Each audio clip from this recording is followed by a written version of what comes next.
కదలి రండి కదలి రండి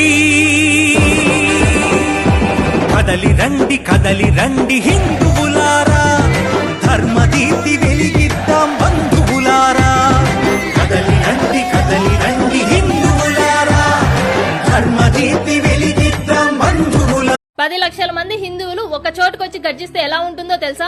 అవును, దాదాపు 10 లక్షల మంది హిందువులు ఒక్క చోటుకొచ్చి విహెచ్పి ఆధ్వర్యంలో మహాగర్జన చేయబోతున్నారు. ఇది ఎక్కడో కాదు, మన విజయవాడలో జనవరి 5వ తేదీన నిర్వహిస్తున్నారు. ఎందుకంటే దేవాలయాలను రాజకీయాల నుండి ప్రభుత్వాల నుండి విముక్తి చేయడానికి ఈ సభను నిర్వహించబోతున్నారు. ఆల్రెడీ అయోధ్య మరియు కాశీ న్యాయస్థానాలతో పోరాడి ఈ రోజు స్వతంత్రంగా హిందువుల చేతిలో మాత్రమే ఉన్నాయి. అదే విధంగా తిరుమల మరియు దేశంలోని ఆలయాలన్నీ కూడా స్వతంత్రంగా హిందువులే నిర్వహించేలా ఉండాలని విజయవాడలో ఈ గర్జన చేయబోతున్నారు. మామూలుగా హిందూ మహాసభలన్నీ నార్త్ ఇండియాలో చూస్తూ ఉంటాం. అలాంటిది తెలుగు నేలపై దుర్గమ్మ పాదాల చెంత నిర్వహించడం చాలా సంతోషం. ఇక్కడ సక్సెస్ అయితే దేశం మొత్తం ఇలాంటి సభలు నిర్వహించాలని సంకల్పిస్తున్నారు. సో మన దేవాలయాల రక్షణ కోసం ఈ మహాసభకు ప్రతి ఒక్కరూ విచ్చేసి విజయవంతం చేద్దాం. జై శ్రీరామ్.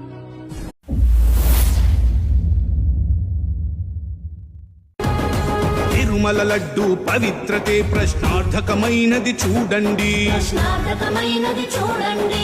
ఆలయాలలో అన్యమతస్థుల ఆగం ఇంకా ఏందండి.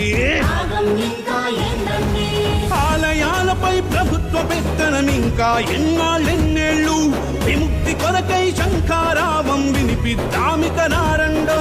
ధర్మ రక్షకై దీక్షా పరులై ఉప్పెనోలైక నారండో.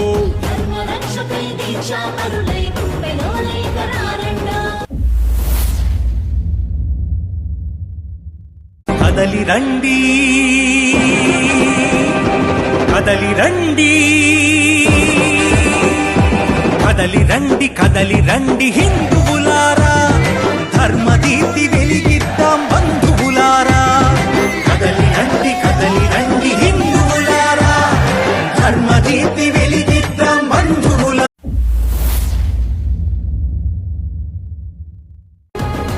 తిరుమల లడ్డు పవిత్రతే ప్రశ్నార్థకమైనది చూడండి.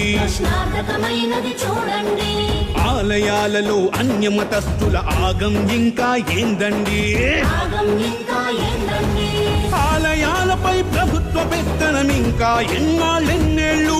విముక్తి కొరకై శంఖారావం వినిపిద్దామిక నారండో. ధర్మ రక్షకై దీక్షా పరులై ఉప్పెనోలైక నారండో.